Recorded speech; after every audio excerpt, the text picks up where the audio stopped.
Alright, what's going on? So, this is going to be a little rundown on how I'm thinking about wakefulness now, and just all the ways to make it seem normal, right? Now, we all know we live in a very unnormal world, a very artificial world, but for instance, right now, I'm here sitting in a park, and would I do this during the day? Just sit here by myself and watch the cars go by? Yes, I would, and I do. So why not do it in the nighttime? Why make a discrepancy or a difference that just because it's night I can't do this? Even if it was dark, who cares? So as much as you can, try and just live your life as if you were living it in the day. But what happens is when you start crossing over from night to day continuously without any call it circuit break, you become very much grounded into the now moment. You become highly present because you're never in a rush for anything. Unless you have a scheduled place to be or a scheduled time to meet someone, then yes, you will work your life around that to some degree. But if there is nothing in front of you for the next 24 hours, say, there's no rush for anything. It's not that you become lazy, it's the complete opposite, but there's no rush to go anywhere, to be anywhere so fast. There's no reason why you can't just sit in the park for 30 minutes and enjoy it. And just the very fact of not sleeping, it changes your brain, your consciousness, it changes everything. And just simply sitting here in this park like I am right now is it's lovely. My perception is in a state of neutrality. I'm not wanting to be anywhere else but here. I'm not craving anything. I'm not impulsive for anything. And I think a reason why a lot of people are struggling to put themselves into autonomy, I'm actually now thinking that what we believe autonomy to be is actually a slight little bit different. There's a few things that I'm not ready to talk about yet, but I think it'll all come full circle. But I still do believe fundamentally that fruit and nuts are our human food. 1000%. That's human food. Today I ate some mango, and a few hours after that, maybe 4 or 5 hours after that, I ate some figs, and they were delicious, and I had no guilt or issue with not eating them because I wasn't in my dry fasted state. And as for liquid, I'm just consuming my own water, my urine. It's amazing. The body will only produce as much as it needs. It produces exactly what your body needs in terms of its constituents. Its flavor for me is becoming less aggressive. It's becoming more neutral. I'm not putting in any extra liquid all the time. Like I might have orange juice. I see nothing wrong with that. Like coconut water.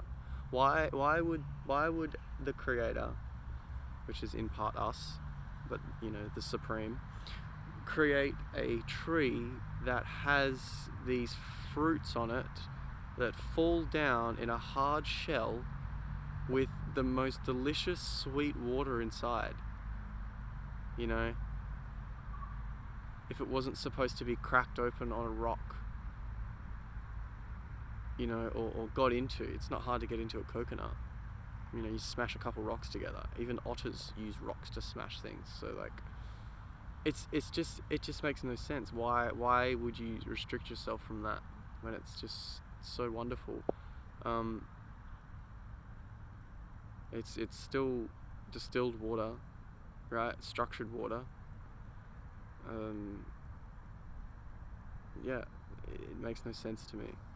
And with urine specifically, like, you consume it, you have no desire to keep sucking it down and keep drinking it. It's not like a soft drink or like a milk drink where you just want to keep drinking it because you feel never fully satisfied. But with urine, you don't particularly feel satisfied, but there is this weird underlying effect it has on your body, and you just don't crave any more liquids after you drink some, even if you just have a small sip. You know, what I do is I pee into a cup or a glass, a jar I have, and I drink just a little bit, and then I'll just put the lid back on and leave it and come back to it in a few hours and have another little sip. Like, I'm not having to just smash it down. That's kind of how I used to do it, and I've just evolved out of that. But back to wakefulness, it is the key to, I'm gonna say it is the key to your enlightenment, because you are the light all the time. It's a simple way to put it, I suppose. You know, and I think we're all enlightened, but we just have layers or fogs that prevent the light from shining, essentially. And as for sleep, I have no interest in sleep. Sleep is death. It's a complete knockout, and it just knocks you out of the world. But I am a fan of rest. This is why I think people get so caught up, is you don't need to be moving all the time. You don't need to always be doing something. You can, the way in which you sit is you want your head to be relatively upright, right? You want that blood-brain barrier to be functioning correctly. You don't want to be fully in a 90-degree position like a chair. You want like a nice smooth curve where your whole spine is taken care of, and your whole body can just melt into this chair, and you can just fully relax your body. There's absolutely no reason why you should not be fully relaxing your body and just letting everything sit. Think about a cat, right? Cats sleep. Cats don't go to sleep. Okay, domesticated cats do, because the owners are asleep all the time, right? And it blends into them. But in the wild, I can guarantee you that cats, big cats, they sleep, but they are in a half sleep. They're not knocked out. Like when humans are going to sleep at the moment, they're going into deep sleep. It's almost coma-like. Right? It wouldn't be far off coma, right? Their brainwaves go into that delta state, but they're unconscious and they're not in the body. It's a completely different thing. You can put yourself in the delta state in wakefulness, amazing, but delta state unconscious in sleep is terrible, and your body goes into, I'm not sure. I don't actually know what state your body goes into, but from new readings I'm coming into, organs and glands don't function as they're supposed to. Your brain neurons die. That's what I've heard from the Russian side of the autonomy. So I'm all for rest and somewhat of a recovery. Yes, if you I cycle. I've been cycling so much and I love it. All around the city, that's how I get around. I'm cycling sometimes up to 60 kilometers a day. I'm also doing pull-ups and dips and push-ups all throughout my day, because there's so much equipment around the city, and I'll just do something now. It's so fun, there's no restriction, so much freedom. And I'll also go for a swim. I'll also go running as well. I don't mind running, I do enjoy it, but I do prefer running on trails. I don't like running on pavement and pathways. It feels, something about it doesn't feel right. So that's why I've opted for cycling, because here's my theory, right? Roads are for cars, and cars have wheels. So pavements are also kind of like roads. So that's why I put wheels on there. And I have a fixed gear bike, so it's kind of like running on wheels, sort of running. But the point is that yes, your body will tire, right? It will. We can't go forever, okay? Now look, don't get me wrong. Slav Timoshenko ran 800 kilometers, 5 days, no food, no water, no sleep. 100%, right? He's shown the human race what the potential of the human body is. And I can guarantee you that after he did that, he went and rested his body. Now, he probably walked for a bit, but at some point he would have laid down in some sort of chair and he would have just let his body rest. And so you, transitioning, you need to rest your body every day, okay? Now, as you go further into your journey, you will find when you would like to rest. You'll have a knowing inside of yourself of, okay, now I want to rest my body. Rest it. Go into a deep meditation, okay? It's essentially what it is. Close your eyes. When your head is in this upright position, it's very different to when you're laying flat on your back in the so-called corpse position, right? But when you're upright, man, it's fine. It feels so good. And you're probably thinking, like, with this whole no sleep thing, you're like, I don't want to give up sleep. This is better than sleep. You're not giving up. You're still feeling that nice, relaxing, cozy, comfy, just absorbing feeling of just your body just completely decompressing, right? But yeah, getting the right chair, I think, you can look up these yoga chairs on Amazon. You want something similar to that, but I still think we need to make like the autonomy chair, you know what I'm saying? And at the start of your journey, you may go to sleep for half an hour, okay? You may go to sleep for a few hours right at the start, and that's okay. Like, you're still transitioning through, right? But very quickly, if you're allowing yourself to eat some fruit and you're staying up in the night is a mental switch of, I'm just living my life. I'm here in this moment right now, living my life. There's no reason for me to knock myself out. There's no reason for me to leave, right? As Anastasia says, leave the stage. There's no reason. And you really see that.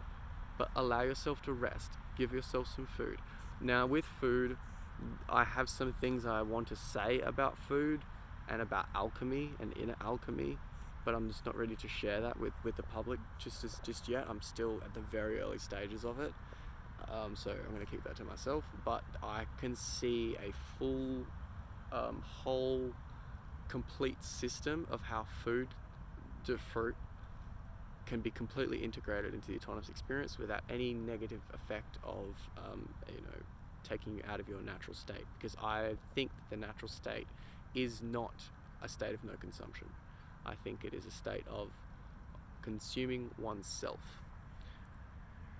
If any of you can read between the lines here, that's pretty cool.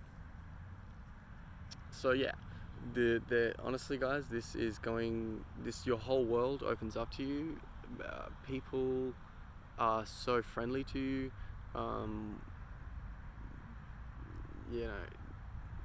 Women or men, depending on if you're a girl or a guy. Like, the opposite sex is not completely new experience, but there's definitely a difference in how energy is transferred in that.